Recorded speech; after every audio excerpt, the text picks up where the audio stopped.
Hi guys, good morning, good afternoon, good evening, depending on where you are watching me from today. Good day to you.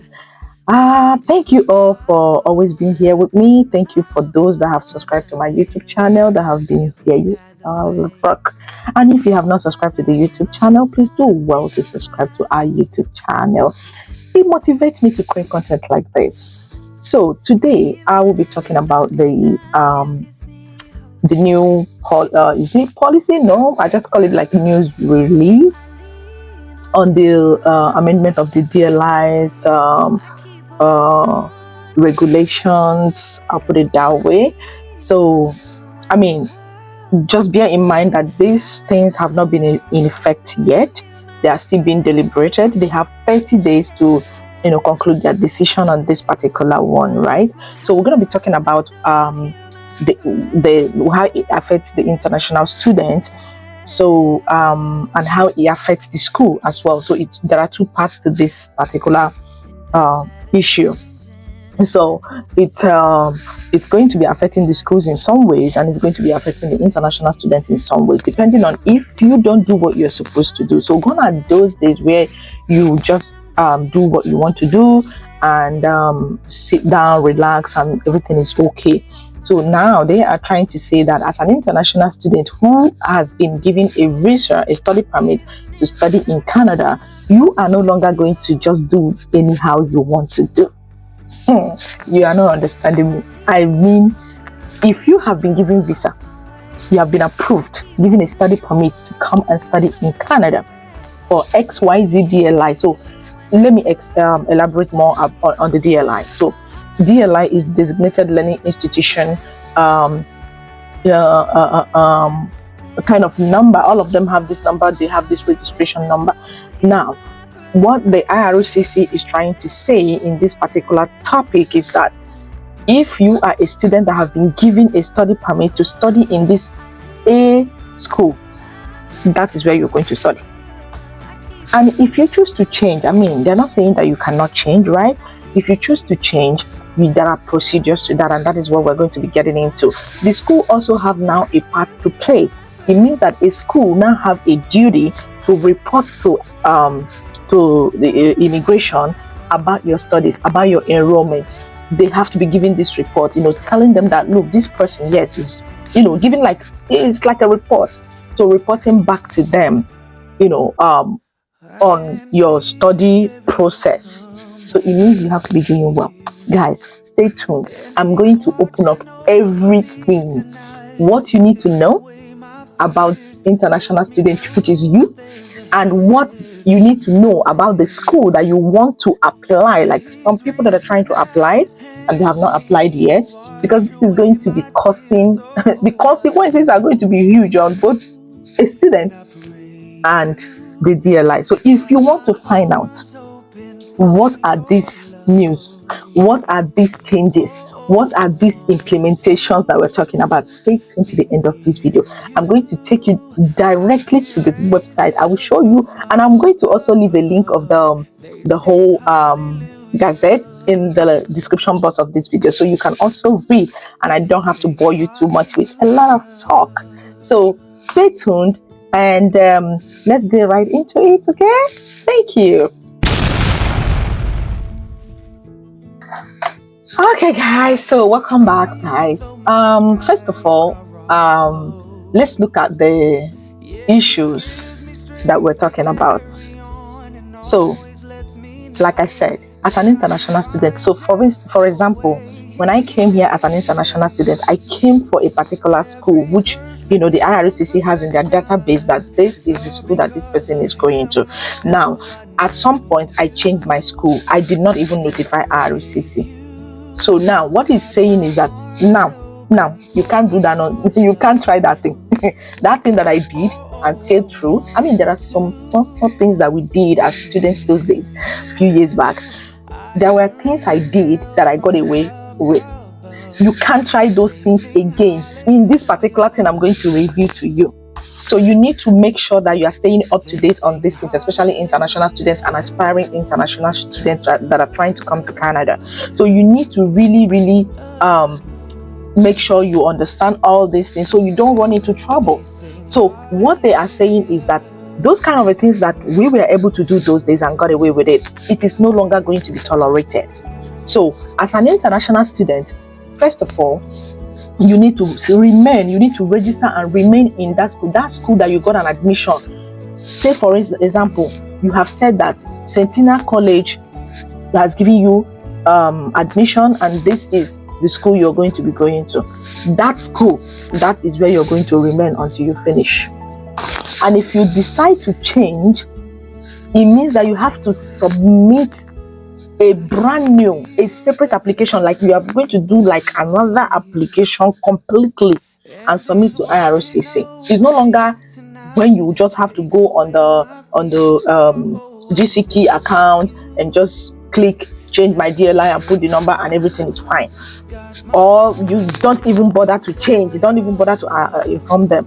Now it is telling you that first of all, you have to remain in that school and finish. So we're going to be looking at it one by one and I will explain in details what exactly all these things mean. So I will try and leave a link in the description, and I'm also going to paste some of these things here so you can follow why I talk about them. So first of all, let's look at this is the Gazette, that that has the whole information we're talking about. So let's look at the issues here. He said there are three issues have been identified that impact program integrity. IRCC is just looking for every corner to reduce and suppress international students. So guys, you just have to know all these things so you don't run into trouble, trust me. So if you look at it here, there are three main issues. Number one, he said under the existing regulations, the federal government does not have the regulatory authority to compel reporting from DLIs as part of the compliance program and letter of acceptance verification system. Where DLIs are not reporting, IRCC does not have a reliable way of determining whether a student is attending the DLI and complying with their study permit requirements. And IRCC cannot effectively dictate fraudulent letters of acceptance. You see? These are issues that have been on ground before now that they are not trying to work on. So, second one, currently, IRCC cannot impose conditions on a non-compliant DLI, such as the suspension of study permit processing. This means that IRCC is required to issue study permit for students attending the DLI, even when the DLI is not reporting to IRCC on student enrollment status or participating in the letter of acceptance verification system. You see? So these are the things under the current regulation, which is the one that is here now, because these ones, bear in mind, these ones have not been implemented yet. It's still, it's still a deliberation. It is still ongoing. So until it is finally implemented and it takes effect, we cannot say it is now what you have to do. So if you have any skeleton in your cupboard, clean it up, because once this goes into effect, you are no longer allowed. You can no longer do these things. So under the current regulations, IRCC cannot compel international students to notify the department if they change DLIs.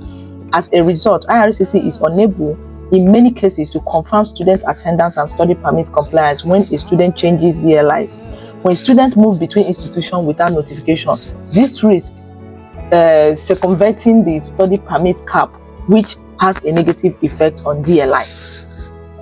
So they did not have, like a system, like a solid system where they can checkmate all these things, put all these things into check, and able to track international students and the DLIs. So that is one. Then secondly, let us look at the conditions. So these are the conditions on the DLIs now. So what he's saying is that these things is what the DLI, which is the institutions, the designated learning institutions, this one is their condition that the IRCC is giving. Remember I said two parts, one for the students, one for the school. So everybody has a part to play right now, and if you fail to play your part correctly, there will be consequences, and I'm going to let you know the consequences. Just stay with me, please, stay with me. So the conditions on the DLI is this. He said the proposed regulations would require that post-secondary DLIs comply with the following conditions using the electronic means specified by the minister. So it means that there will be a system There will be an electronic system for them, and they are going to give them kind of time frame to report these things. So he said, number one, he said, confirm within 10 days of a request from the minister that a student has been accepted to undertake a program of study indicated on the study permit application. I know you understand this one like me. Secondly, submit a compliance report within 60 days of request from the minister about the enrollment status of each student who has been accepted to that institution, and an indication of whether they are actively pursuing their course or program of study. That is number two. Third one, within 10 days of a request from the minister, correct or provide additional information to the information in a compliance report. And lastly, within 10 days of a request from the minister, provide any further information that the minister requires, such as information related to study permit or study permit applications that name the DLI. So he said the proposed regulations allow the minister, based on their own initiative or at the request of the DLI, to extend the time provided so that the institution can confirm, provide information, or provide a report if the minister determines that 1. The DLI confirmation of the acceptance of the school has been impeded by infrastructure failure, such as power or communication or natural disaster, a public health emergency, or labor, whatever, Let's not go into that. I'm going to put the link there. You can read it. It's on that section of conditions on DLI. So this is what it has become, right? This is what it has become. So in the past, these things were not taken into much consideration. I mean, they were there, but it wasn't really enforced. People could do things and get away with it, like I said. So that is now there. I'm just gonna scroll down real quick to another one that got my attention. Another one that got my attention is the, come over here. What? So this is it. Give me a second.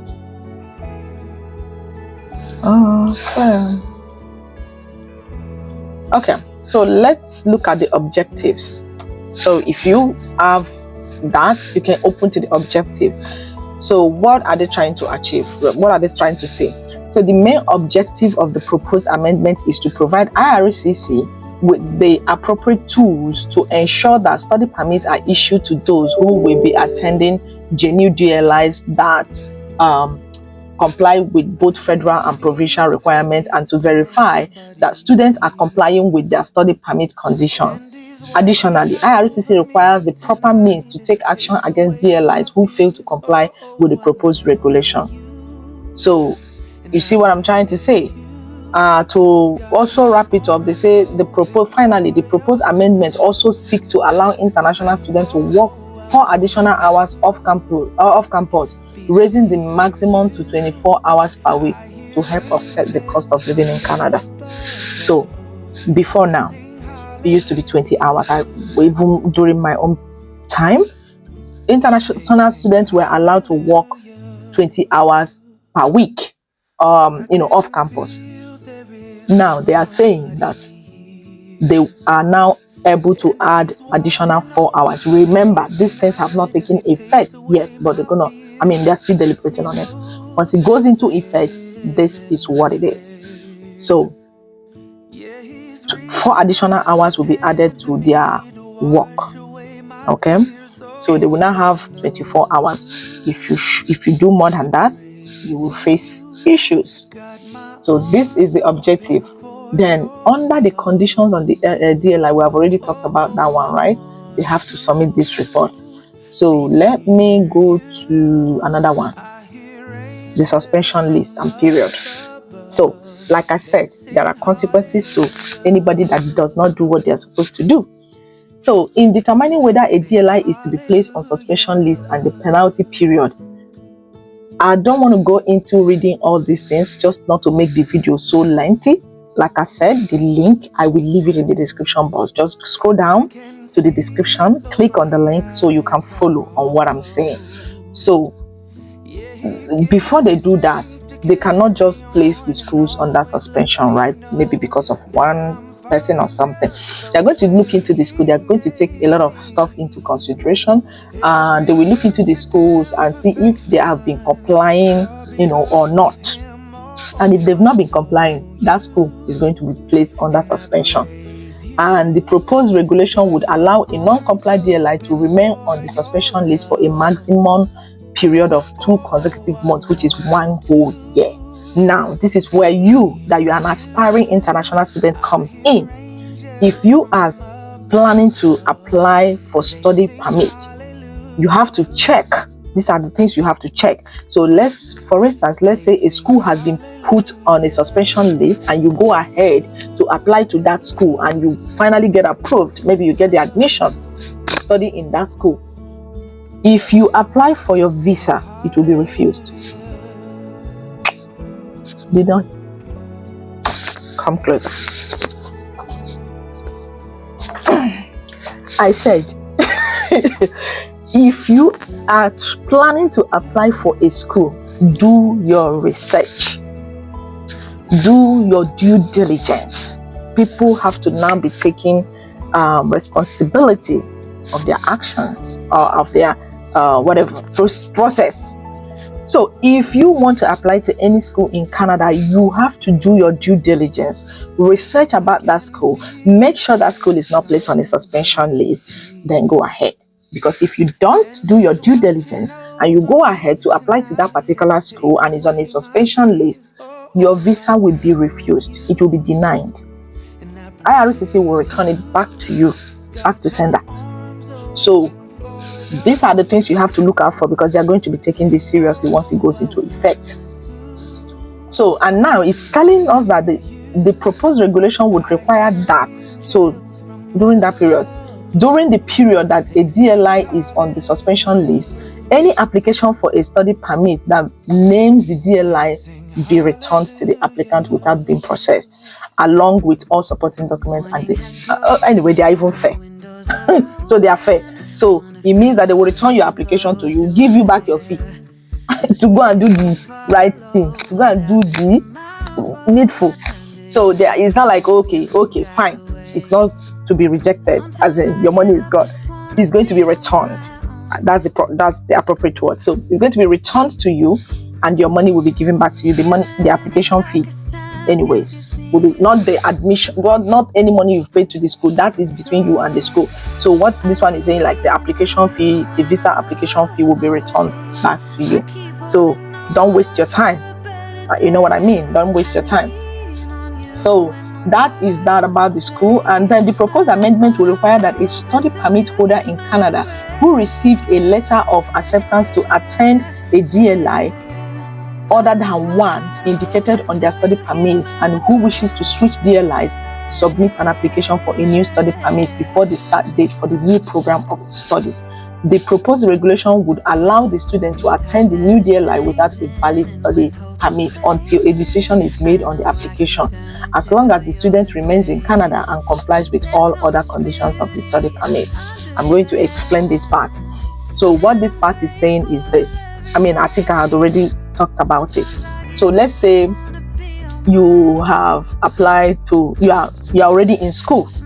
They have given you a permit to come to a particular school and you are enrolled in that school, and you now wish to switch. You want to change from DLI A to DLI B. What it's not saying is this part means you already have a study permit and now you're trying to switch. So you don't want to continue this school, but you want to switch to this one. Fine.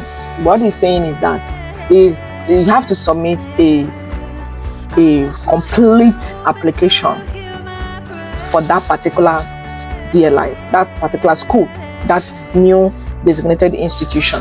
So you have to submit a brand new application before the start of the date of JAP program. So let's say, for instance, you are supposed to resume September 10th, and you, in that new one, you're already in the current one, which is the old one.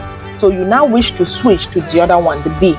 It is saying that before September 10th, you need to submit an application for that second school, right?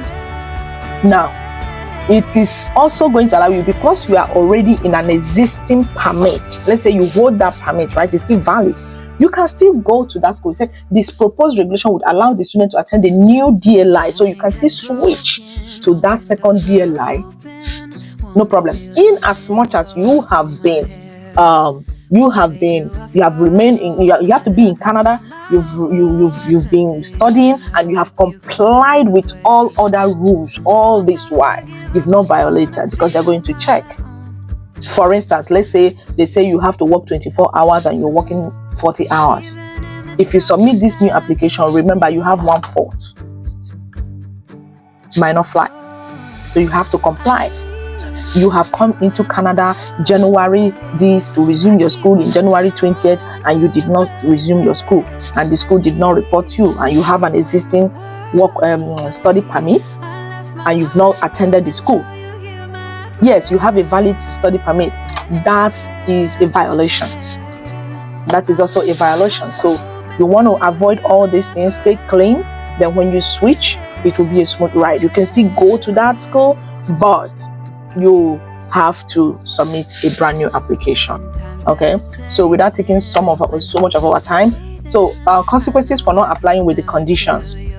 So the consequences is this. If you scroll down, you will see where it says consequences for not applying with the condition. The proposed regulation would amend existing conditions to specify that study permit holders must enroll at the DLI listed on their study permit and remain enrolled until they complete their studies. The study permit invalidity provisions would also be amended to add that the day when the permit holder is no longer enrolled at the DLI named on the permit is the date when the permit may become invalid.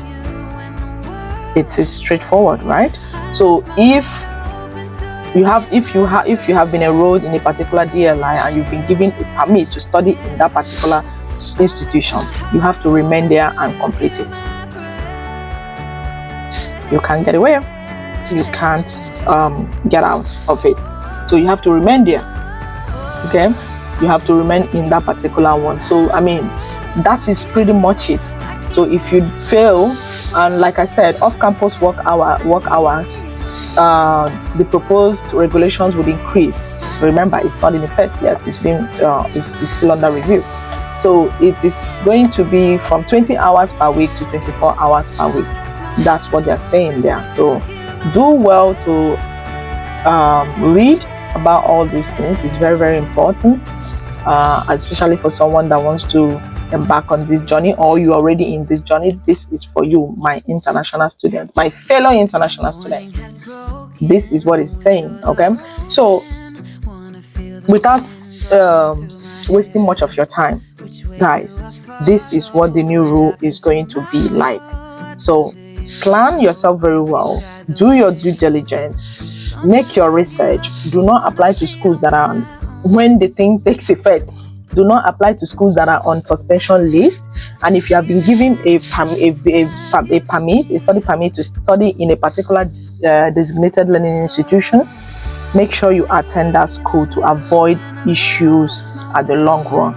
Now, the thing is, if you don't, and if they are not able to give a report about you, and maybe when they are submitting a report, you're not on that list. Let's say you have come to Canada, they have given you a permit to come study in a particular school, and you just come and you're not going to school. If they get that report that you're not being enrolled, you're not in school, you will become illegal. Your status here will be, your status in Canada will become illegal, and you are subject to removal. So what it means is that you could be getting a deportation letter or something like that, removal notice. You don't want that, right? So do your due diligence, and I don't want that for you either. So do your due diligence, make sure you're sticking to the rules. I mean, this is the new Canada international student way. So please do well to, educate yourself, stay informed, stay up to date. Like I said, I always got you people's back. If you have any question, if you do not understand any of the things, maybe something I've said, leave me a comment in the comment section. I will do my very best to explain it to you. And like I also said, I'm going to put in this link into the description box so that you can click on the link, read it all up by yourself. It's a lot. I don't want to go into reading everything. You can read and then ask questions if you do not understand, but I pretty much believe that you will understand it because it's plain, it's straight to the point. So but that is it for now. This is where we'll draw the curtains until I come your way again. Stay blessed, stay focused, stay informed. Thank you so much for watching, and please do well to subscribe, hit the notification bell so that when I post content like this, you will always be the first to know. Okay? And please, if you like this content, if you like the information that I bring to you, please hit the like button, the thumbs up. You don't have to pay it, it's for free. Hit the thumbs up, leave me a comment in the comment section, and so that I will be motivated to continue to bring this good news. I will be motivated to continue to create content like this. I will be motivated to continue to bring you updates. Okay, that's why I'm here. Thank you guys, and peace and love.